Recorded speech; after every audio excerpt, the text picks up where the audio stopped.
দশম শ্রেণীর ছেলে মেয়েদের স্বাগত জানিয়ে আমি আজকের অনলাইন ক্লাস শুরু করছি। দেখো, এর আগের ক্লাসে আমরা সমাসের প্রথম ভাগ তথা দ্বন্দ্ব সমাস শেষ করেছি।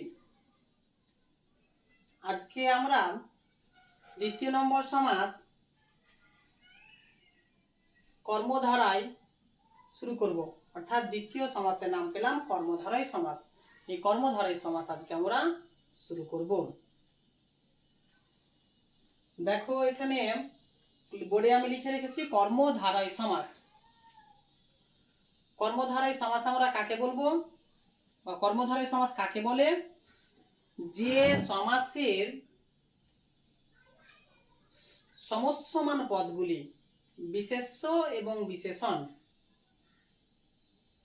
সেই সমস্যমান পদের মিলনে যে সমাসবদ্ধ পদ তৈরি হয় তাতে পরপদের অর্থ প্রধান হয়ে দাঁড়ায়, তখন তাকে আমরা বলবো কর্মধারয় সমাস।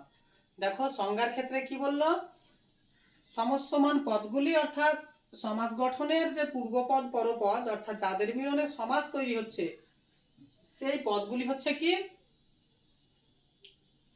বিশেষ্য বা বিশেষণ, এবং তাদের মিলনে যে সমাসবদ্ধ পদ তৈরি হলো সেই সমাসবদ্ধ পদটা হচ্ছে পরপদের অর্থ প্রধান, তাকে বলা হচ্ছে কি কর্মধারয় সমাস। তো দেখো, তোমাকে একটা কথা বললো সংজ্ঞার ক্ষেত্রে কি যে সমস্যমান পদগুলির বিশেষ্য বা বিশেষণ, কিন্তু তোমাকে একবারও বলেনি কি যে সেই বিশেষ্য বা বিশেষণ পদ পূর্বপদ না পরপদ, অর্থাৎ সেই বিশেষ্য বা বিশেষণ পদের উপস্থাপন বিভিন্ন জায়গাতে হতে পারে, অর্থাৎ কখনো পূর্বপদ বিশেষ্য হতে পারে, কখনো বিশেষণ হতে পারে, কখনো দুটোই বিশেষ্য হতে পারে, দুটোই বিশেষণ হতে পারে। বুঝতে পারলে? সেই জন্য আমি সংজ্ঞাটাকে হালকা করে বলছি যে সমাসের সমস্যমান পদগুলি বিশেষ্য বা বিশেষণ এবং তাদের মিলনে যে সমাসবদ্ধ পদ তৈরি হয় সেই সমাসবদ্ধ পদে পরপদের অর্থ প্রধান হয়ে দাঁড়ায়, তখন তাকে বলা হচ্ছে কর্মধারয় সমাস। তো সংজ্ঞাটা আমরা লিখি, রাখো কর্মধারয় সমাসের সংজ্ঞা।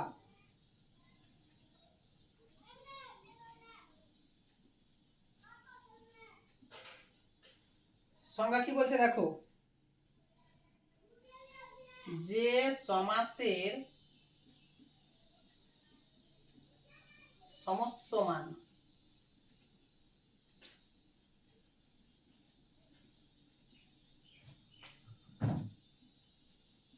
পদ গুলি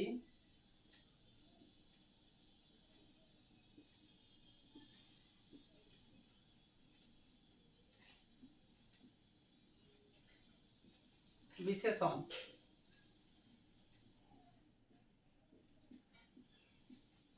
তাদের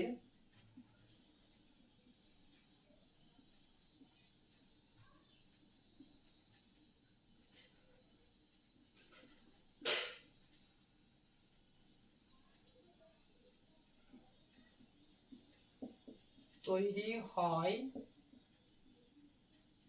তাতে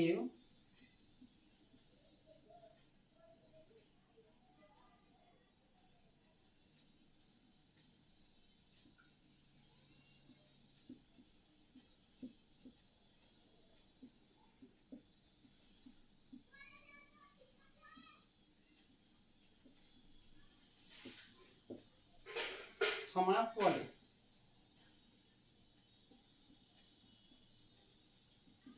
দেখো, সংজ্ঞায় কি লিখছে, যে সমাসে সমস্যমান পদগুলি বিশেষ্য এবং বিশেষণ এবং তাদের মিলনে যে সমাসবদ্ধ পদ তৈরি হয় তাতে পরপদের অর্থ প্রধান হয়ে দাঁড়ায়, তাতে পরপদের অর্থ প্রাধান্য পায়, তখন তাকে বলা হচ্ছে কর্মধারয় সমাস। কিন্তু তোমাকে বলেনি কি যে বিশেষ্য পদটা পূর্বে না পরে, বিশেষণ পদটা পূর্বে না পরে, না দুটোই বিশেষ্য না দুটোই বিশেষণ, এটা বলেনি। কিন্তু তোমাকে মনে রাখতে হবে কর্মধারয় সমাসের পূর্বপদ পরপদটা বিশেষ্য বিশেষণ হতে পারে, তাদের জায়গাগুলো চেঞ্জ হতে পারে, অর্থাৎ দুটোই বিশেষ্য হতে পারে, দুটোই বিশেষণ হতে পারে, একটা বিশেষ্য হতে পারে, একটা বিশেষণ হতে পারে, ইত্যাদি জায়গা চেঞ্জ হতে পারে, কিন্তু পদগুলোকে হতে হবে বিশেষ্য বা বিশেষণ। এবং তাদের মিলনে যে সমাসবদ্ধ পদ তৈরি হবে তাতে কি হবে, পরপদের অর্থ প্রধান হয়ে দাঁড়াবে, তখন তাকে বলা হচ্ছে বিশেষ্যের এখানে তখন তাকে বলা হচ্ছে কর্মধারী সমাস। উদাহরণ দেখো,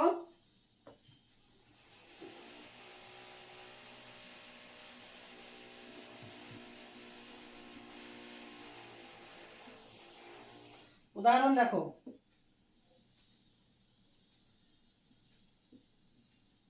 উদাহরণ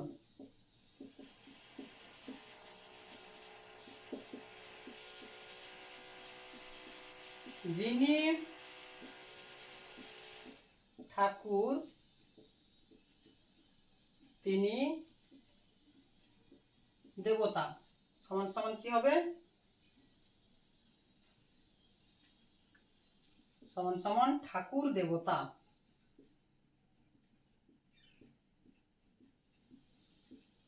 দেবতা। 2 নম্বর দেখো,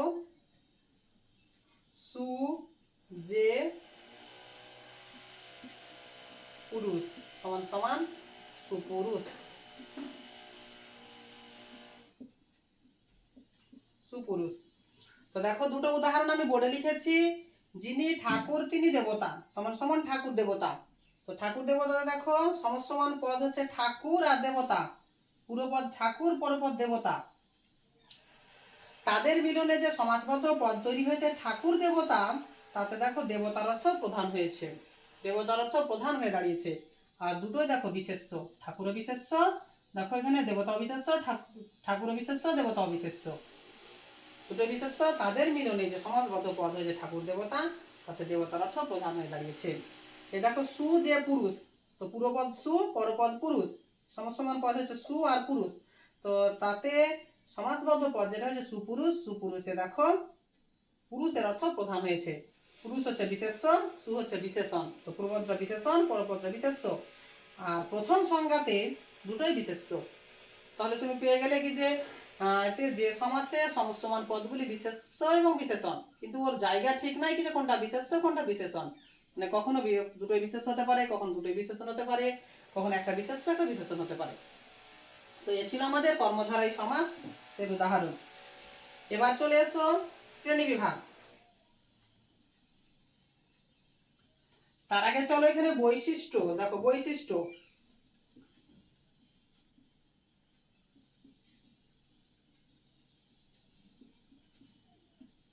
বৈশিষ্ট্য কর্মধারী সমাসে দেখো বৈশিষ্ট্য।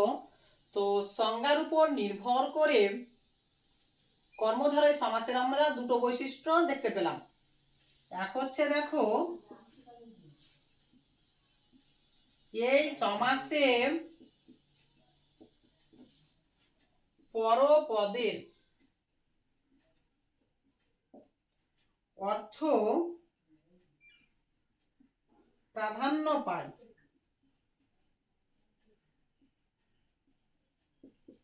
2, এই সমাসে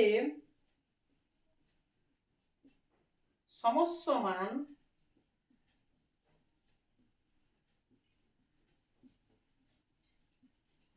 পদগুলি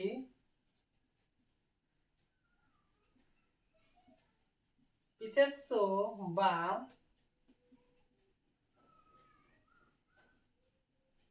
বিশেষণ হয়। তো দেখো সংজ্ঞার উপর নির্ভর করে আমরা দুটো বৈশিষ্ট্য পেলাম। একটা বৈশিষ্ট্য দেখাচ্ছে কি যে কর্মধারী সমাসে পরপদের অর্থ প্রধান হয়। কোথায়? সমস্ত পদে। সমস্যমান পদের মিলনে যে সমাসবদ্ধ পদ তৈরি হলো তাতে পরপদের অর্থ প্রধান হয়ে দাঁড়ালো।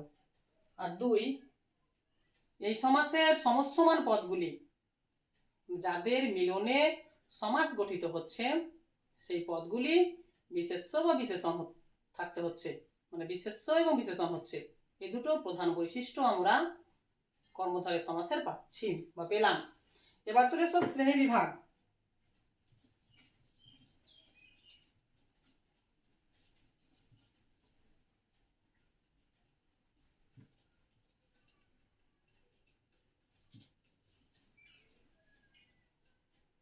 শ্রেণী বিভাগ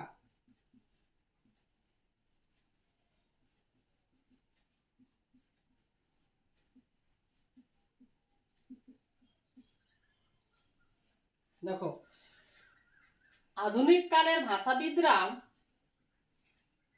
কর্মধারায় সমাসকে 3টি শ্রেণীতে ভাগ করে আলোচনা করেছেন। দেখো,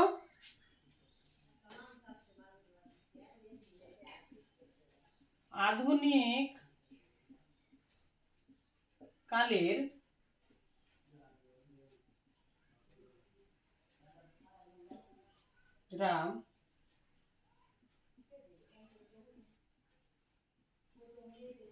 সমাসকে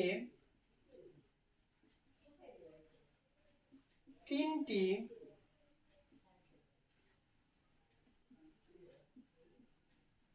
ভাগে ভাগ করেছেন, যথা 1,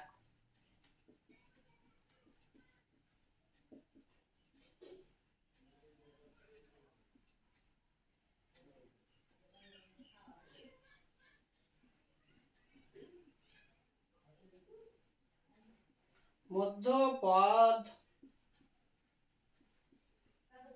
লোপী কর্মধারায়।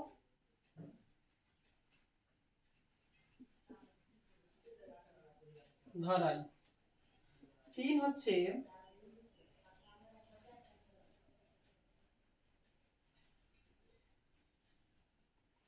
কর্মধারায়।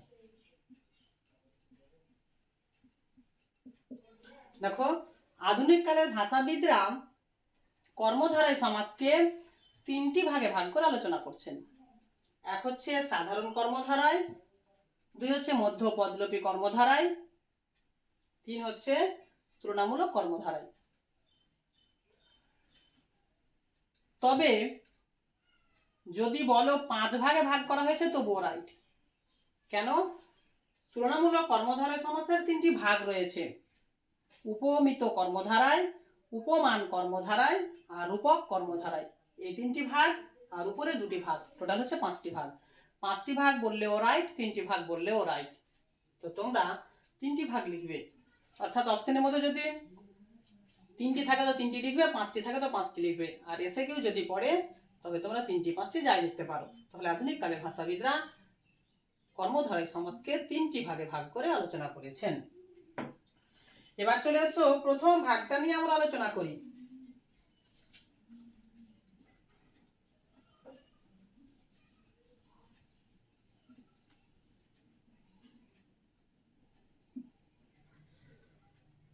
প্রথম ভাগের নাম পাচ্ছি আমরা সাধারণ কর্মধারায় সমাস।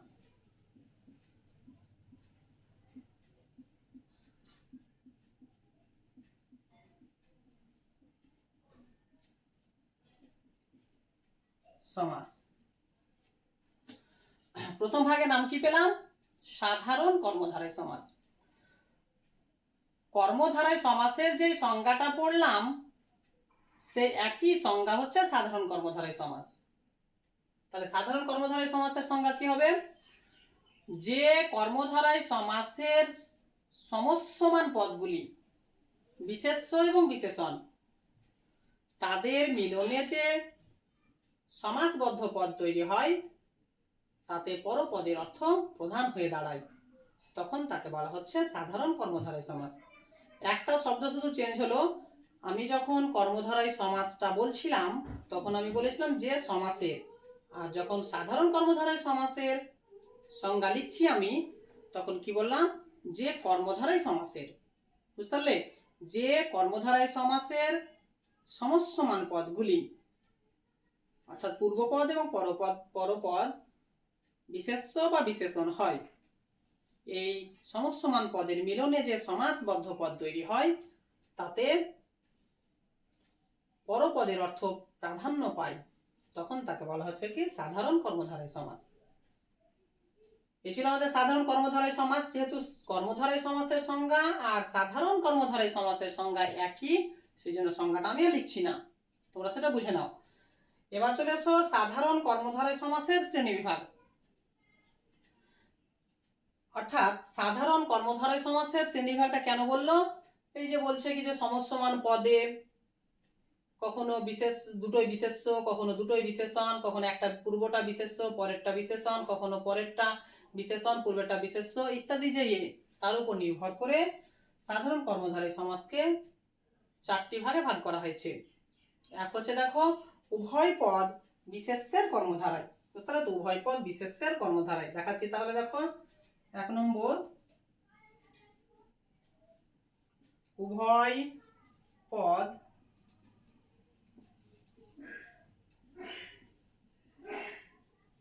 বিশেষ্যের কর্মধারায়।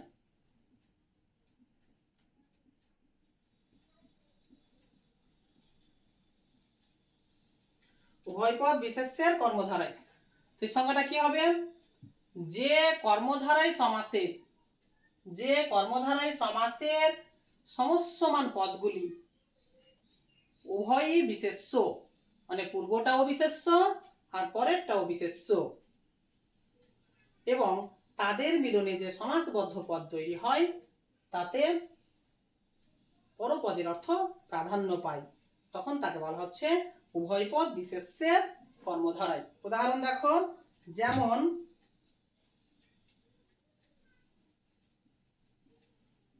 এক, যিনি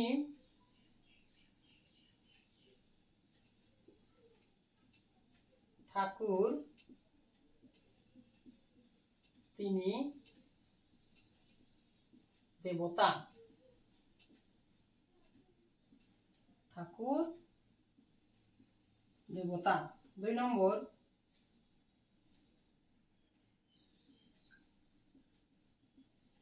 যিনি দেব তিনি ঋষি দেবর্ষী। দেখো দুটো উদাহরণ লিখেছি আমি উভয় পদ বিশেষ্যের কর্মধারায়।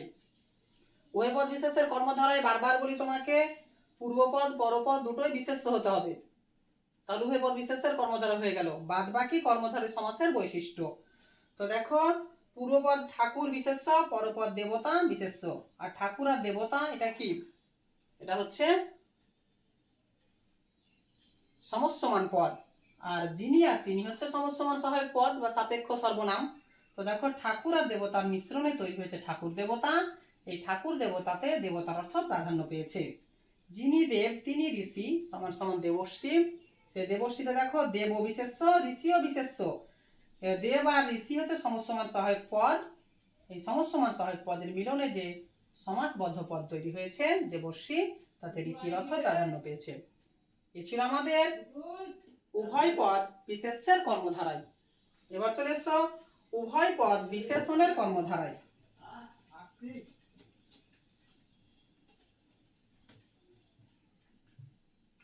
2 নম্বর হচ্ছে কি দেখো উভয় পদ বিশেষণের কর্মধারায়।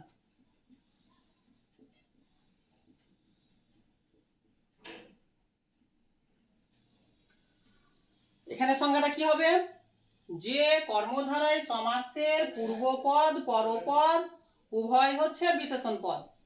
যে কর্মধারায় সমাসের পূর্বপদ পরপদ উভয় হচ্ছে বিশেষণ পদ, এবং সেই বিশেষণ পদের মিলনে যে সমাসবদ্ধ পদ তৈরি হবে সেই সমাসবদ্ধ পদে পরপদের অর্থ প্রাধান্য পাবে, সেই সমাসবদ্ধ পদে পরপদের অর্থ প্রধান হয়ে দাঁড়াবে, তখন তাকে বলা হচ্ছে উভয় পদ বিশেষণের কর্মধারায়।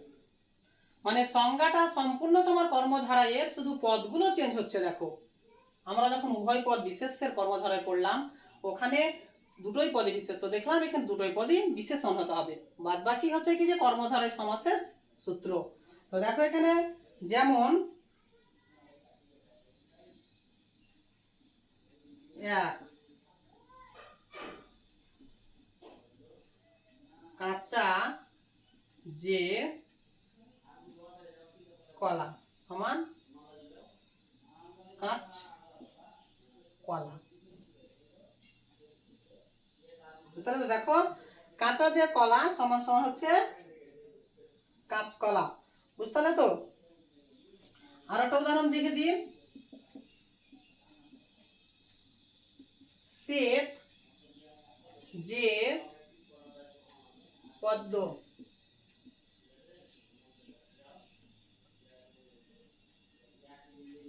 শ্বেত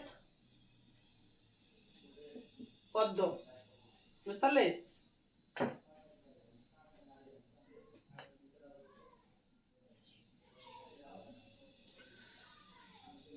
দেখো, কাঁচাও বিশেষণ, কলাও বিশেষ, সরি,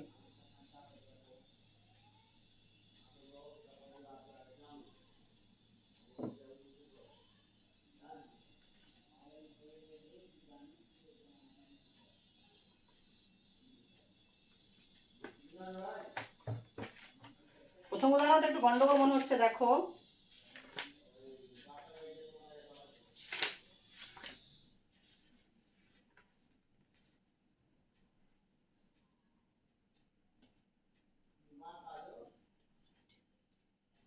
দাঁড়াও, প্রথম উদাহরণটা একটু গন্ডগোল আছে।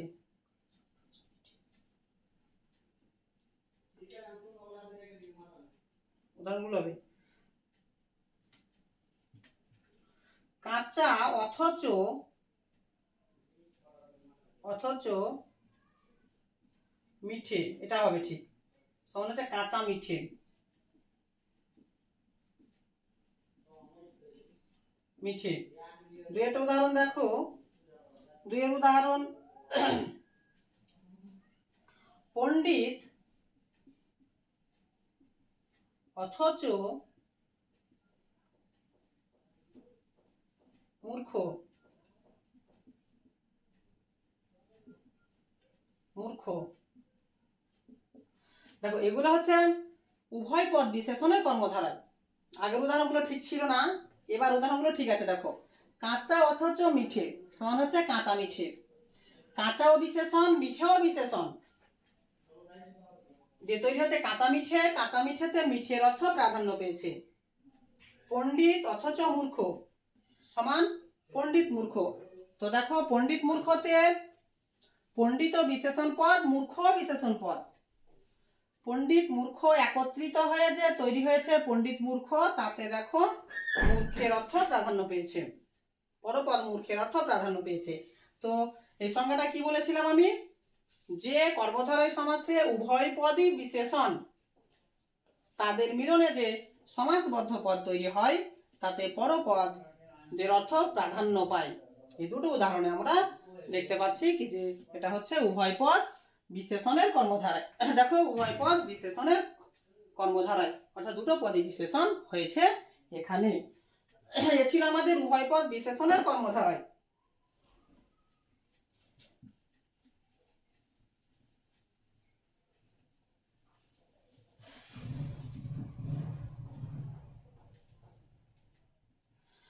তারপরে চলো 3 নম্বর, পূর্ব পদ বিশেষণ ও পরপদ বিশেষের কর্মধারায়।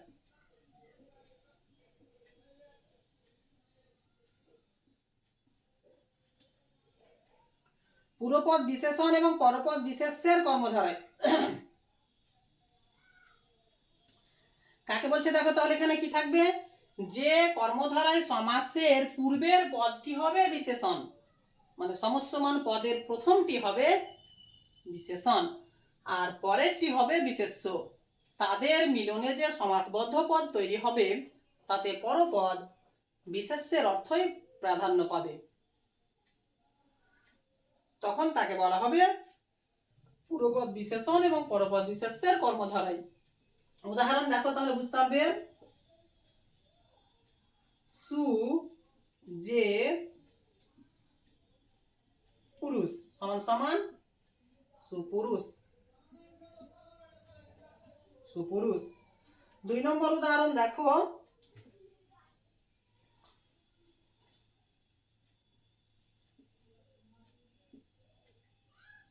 কাঁচা যে কলা সমান কাঁচকলা, যেটা আমি কলা যেটা পূর্বে লিখে ফেলেছিলাম সেটা।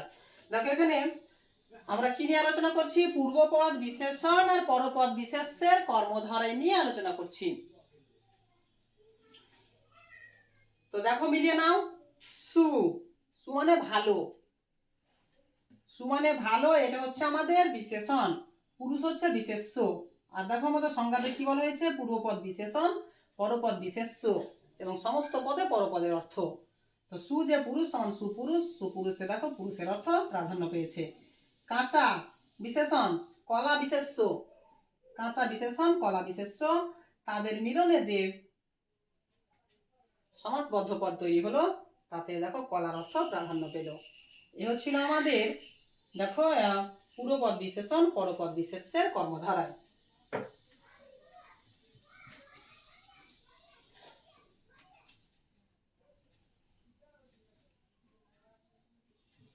এবার চলে এসো 4 নম্বর। 4 নম্বর ভাগে কি পাচ্ছি আমরা? দেখো বিশেষ্য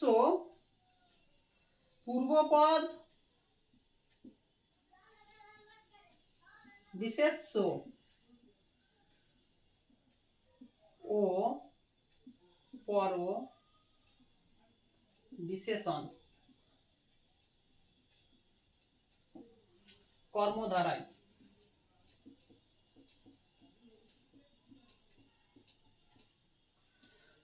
পূর্বপদ বিশেষ্য পরপদ বিশেষণের কর্মধারায়।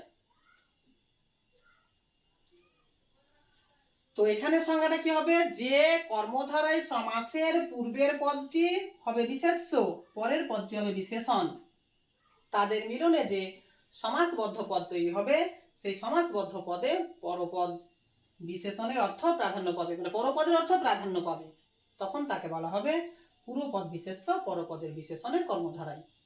যেমন দেখো উদাহরণ দেখো এখানে, যেমন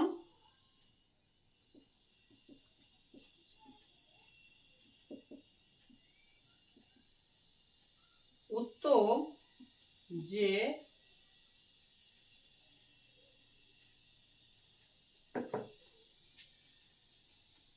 পূর্বপদ বিশেষ্য,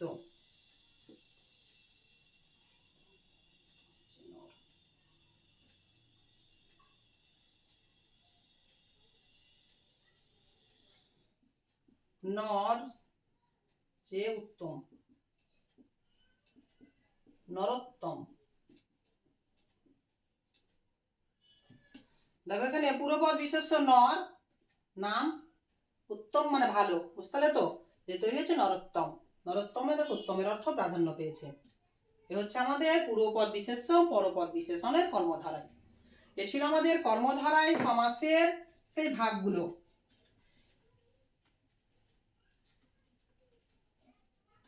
অর্থাৎ যদি এই 4টা ভাগের মধ্যে তোমাকে চিহ্নিত করতে পড়লো, তখন তোমার দরকার নাই কি যে তোমাকে পূর্বপদ বিশেষ্য পরপদ বিশেষণের কর্মধারা লিখতে হবে, তুমি সরাসরি লিখবে সাধারণ কর্মধারায়। মানে সাধারণ কর্মধারায় সমাস এইভাবে উপস্থাপন হতে পারে, আমি এটা দেখালাম।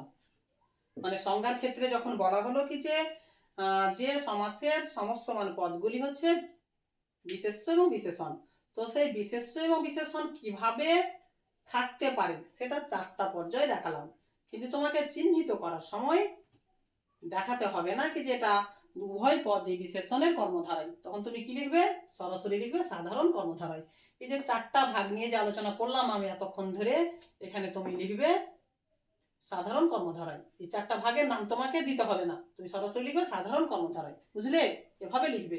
এবার 2 নম্বর ভাগটা নিয়ে আলোচনা করি আমরা। মধ্য পদলোপী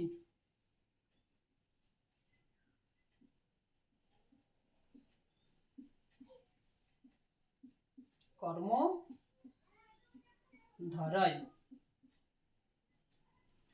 দেখো 2য় নম্বর কর্মধারায় সমাসের ভাগ হচ্ছে মধ্য পদলোপী কর্মধারায় সমাস।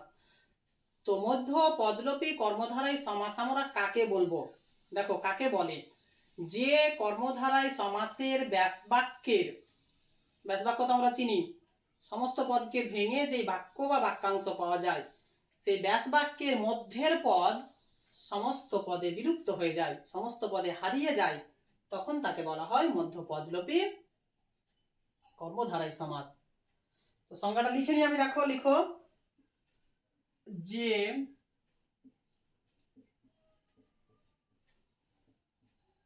ধারয় সমাসে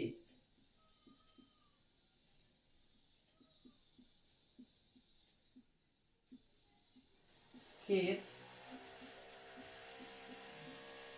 মধ্যের পদ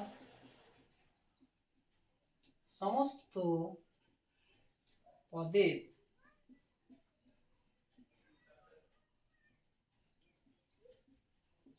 হয়ে যায় এবং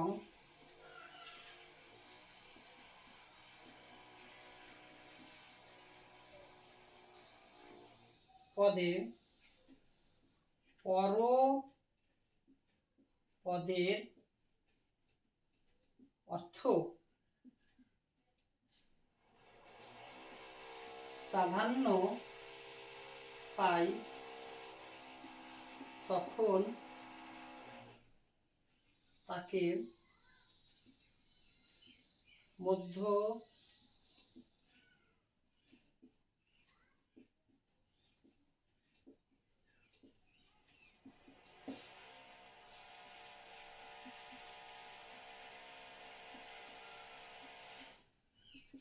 বলে।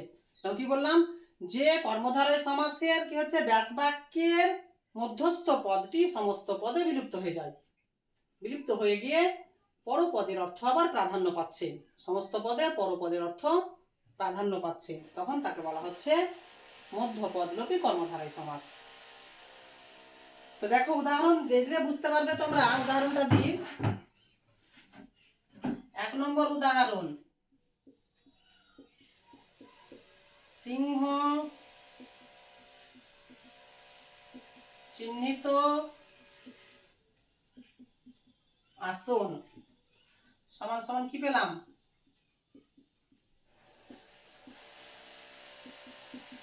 সিংহাসন। তো দেখো এই উদাহরণে সিংহ হচ্ছে পূর্বপদ, পরপদ হচ্ছে আসন, দুটোই বিশেষ্য। আর ব্যাস বাক্যের যে চিহ্নিত পদটি সমস্যমান সহায়ক পদটি, সেটা সমস্ত পদে বিলুপ্ত হয়ে গিয়েছে, এটা নাই, তাই এটা হচ্ছে মধ্যপদলোপী কর্মধারয় সমাস। 2 নম্বর উদাহরণ দেখো, দোয়েল নামক পাখি, দোয়েল পাখি। তো দেখো দোয়েল হচ্ছে পূর্বপদ, পাখি হচ্ছে পরপদ, এই দুটো পদ হচ্ছে কি যে সমস্যমান পদ, এই দুটো পদের মিলনে সমাসবদ্ধ পদ তৈরি হয়েছে, কিন্তু মধ্যের পদ নামকটি বিলুপ্ত হয়ে গিয়েছে, হারিয়ে গিয়েছে। দেখো এখানে গিয়ে নামকের কোনো অস্তিত্ব নাই, নামক পদটি হারিয়ে গিয়েছে। এই হচ্ছে আমাদের দেখো মধ্যপদলোপী কর্মধারয়। দেখো দোয়েল বিশেষ্য, পাখিও বিশেষ্য, তাদের মিলনে যে দোয়েল পাখি হয়েছে, এখানে পাখির অর্থ প্রাধান্য পেয়েছে, এখানে আসনের অর্থ প্রাধান্য পেয়েছে। এ হচ্ছে আমাদের মধ্যপদলোপী কর্মধারয় সমাস। আর উদাহরণ দেখো, ফল মিশ্রিত অন্ন সমান সমান ফলান্ন। দেখো ফল মানে হচ্ছে মাংস, ফল মানে মাংস, মিশ্রিত মানে মেশানো, অন্ন মানে ভাত, তাহলে মাংস মেশানো ভাত সমান সমান ফলান্ন। তাহলে ফল আর অন্নর মিশ্রণ ঘটেছে, কিন্তু মিশ্রিত পদটি বিলুপ্ত হয়ে গেছে, ব্যাস বাক্যের যে মিশ্রিত পদ সেটা সমস্ত পদে অস্তিত্ব নাই, হারিয়ে গিয়েছে। ফলান্নতে দেখো মিশ্রিত পদটি বিলুপ্ত হয়েছে, তাই এগুলো হচ্ছে মধ্যপদলোপী কর্মধারয় সমাসের উদাহরণ। এ ছিল আমাদের কর্মধারয় সমাস। কর্মধারয় সমাসের দুটো ভাগ আজকে আমরা পড়লাম, সাধারণ কর্মধারয় সমাস আর মধ্যপদলোপী কর্মধারয় সমাস, এই দুটো পড়লাম। এর পরের দিন আমরা তুলনামূলক কর্মধারয় সমাস নিয়ে আলোচনা করব। ঠিক আছে, আজকের মতো এখানে আমি ক্লাসটা ইতি করলাম।